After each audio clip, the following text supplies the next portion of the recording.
Hosted by you/never speak of it again.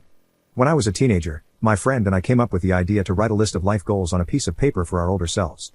We placed our papers inside a lockable box without showing each other what we had written. My friend was the more responsible one between the two of us and the least likely to open the box prematurely, so we both agreed he would keep the box and store it somewhere in his parents' basement until we were old enough to open it together. Life went on, and eventually, we forgot about the box.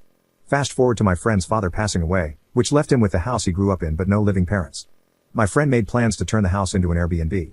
A couple of weeks ago, I got an unexpected call from him. We were no longer as close, so phone calls between us were somewhat uncommon. He informed me about his dad, the house, and then mentioned what he had found in his parents' basement, the box. I encouraged him to open it then and there and read what we had written while we were on the phone, but he suggested making it more meaningful by meeting up and reading it in person. Cut to the two of us becoming the four of us at the meeting because our girlfriends had also become invested and involved. So there we all were, at my friend's parents' house, enjoying good food and good company. When the time came to open the box, everyone expressed their excitement. My friend and I had totally forgotten what we'd written, so all of us were going in blind. A toolbox was required to open the box because the key for the padlock was nowhere to be found. My friend gave me his list, and I gave him mine. Our girlfriends insisted on it. I was the first to read. My friend had the following things on his list. 1. Fix my teeth. 2. Make money. 3. Learn other languages. 4. Travel. 5. Learn to cook. 6. Eat healthy. 7. Lose my virginity. 8. Study. 9. Teach. 10. Continue skateboarding until I die. My friend's list was fun for everyone. However, he seemed hesitant to read my list. As soon as he said it might be better if I read my list in private, all of us, including me, egged him on to just read the damn thing. My friend reluctantly read the following out loud. 1. Tell Josh I want to be his bottom. That was literally all I wrote.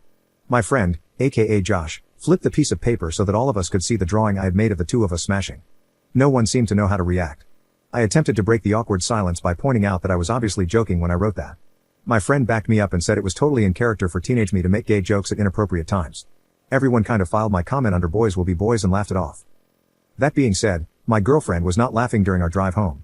She was too busy questioning me about my sexuality. She didn't stop with the questions until I finally confessed that I was, in fact, bisexual, something I had never actually shared with anyone before.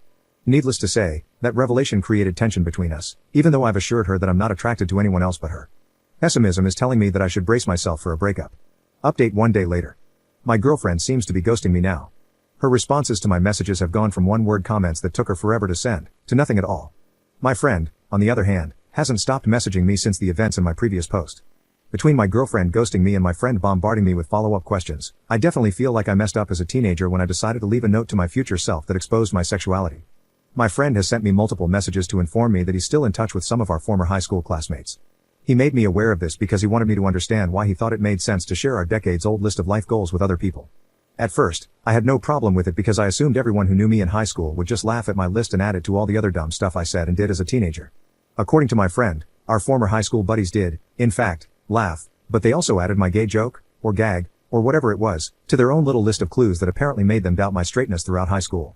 My friend said that nothing about me had ever made him question my sexuality, but he was starting to feel like he might have missed something because it seemed like he was the only person in our circle of friends who hadn't connected the dots. I didn't know how to respond to that, but I managed to answer every question he had for me as truthfully as possible. Yes, it was more than just a gay joke. Yes, I wanted to be more than friends. No, I didn't know our friends had realized I had an inner twink. No, our friendship didn't fizzle out after high school because I had feelings for him. Yes, I'm into girls and guys. I could go on and on. My friend apologized for putting me on the spot and promised to make an effort to spend more time with me in person so that he can learn more about what makes me me. Like old times, but gayer, I guess. He even joked about setting me up with his male friends in case my relationship comes to an end. The last few days have been an emotionally exhausting experience. I've unintentionally come out twice now. So much for waiting until I was ready. Second update 6 days later. My family now knows I'm bi. My girlfriend shared the news with her gym partner, aka my sister, who then informed our parents.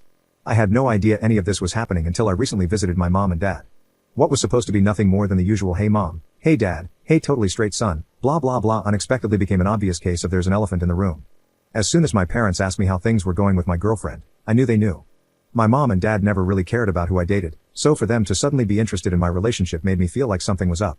When I asked my parents what was going on, my mom and dad looked at each other like they were telepathically trying to figure out who was going to take the lead. My mom decided to step up and do the talking, but she became emotional before she even opened her mouth. My dad took over and said my mom was still processing what my sister had shared with them about my transition from only girls to not only girls. I didn't have to ask how my sister found out. I knew she must have heard it from my girlfriend since the two of them often worked out together. My mom, Mid-tears, asked the universe, or whatever, if none of her children were straight. She was referring to both my brother and sister being gay. My dad reminded my mom that she had promised to keep her crap together, especially since she'd been through this twice with my siblings. My mom reminded my dad that she had to keep her crap together throughout their marriage, since it's become clear to her where all their children get their gayness from. I didn't know what that meant, and I didn't really want to know, so I interrupted whatever was happening between my mom and dad to tell both of them that, for the record, I was not gay, I was bi, but I was still the same person, and I would appreciate it if life could continue as if nothing had changed. I was practically pleading with my parents to please go on with their lives and leave my sexuality out of it, because it was beginning to feel like I'd been bi for just a few days and now nothing seemed the same. I was able to diffuse the tension between my parents, albeit just for that moment, and managed to get a group hug out of it. Would I call that a happily ever after? Not at all. It was an okayish ever after. Sadly, the same cannot be said about my relationship. My girlfriend and I broke up. She said her religion left no room in her life for a boyfriend who liked other guys. I knew the breakup was inevitable, but I never expected my girlfriend to play the religion card. I've literally never seen her pray or go to church, so the fact that she was suddenly too holy for me would have been hilarious if it weren't so heartbreaking. The good news is the damage is done. I lost the girl, and I might have resurrected unresolved marital problems between my mom and dad, but hey, at least I can hopefully move on and fully be me now. Commenter. So, your gay sister outed you to your parents after working out with your girlfriend, who then decided she couldn't be with you because of God. That seems hard to accept, but if true, your sister would be the jerk in this story. Well, the biggest one, anyway. Op's response. The day my sister moved out of the house was one of the best days of my life. Sharing a house with her for years was an absolute nightmare. I'm convinced she poisoned our dog on purpose. That's how much of a psycho I believe she is. I have no idea what my ex-girlfriend gets out of spending time with her. Op shares details about his father's past. According to my brother, my dad used to sell the green stuff during his hippie days many moons ago, and apparently, the place where he sold the most just so happened to be near a popular gay club. My brother showed me a photo of my dad posing inside the gay club with a couple of his customers. My dad looked like the albino twins from The Matrix Reloaded, but less sophisticated. Anyway, what my brother was trying to say was that he thinks our mom might have a misconception about my dad secretly having a hidden intimate identity, when in reality, he was just a dealer who sold to random gay guys.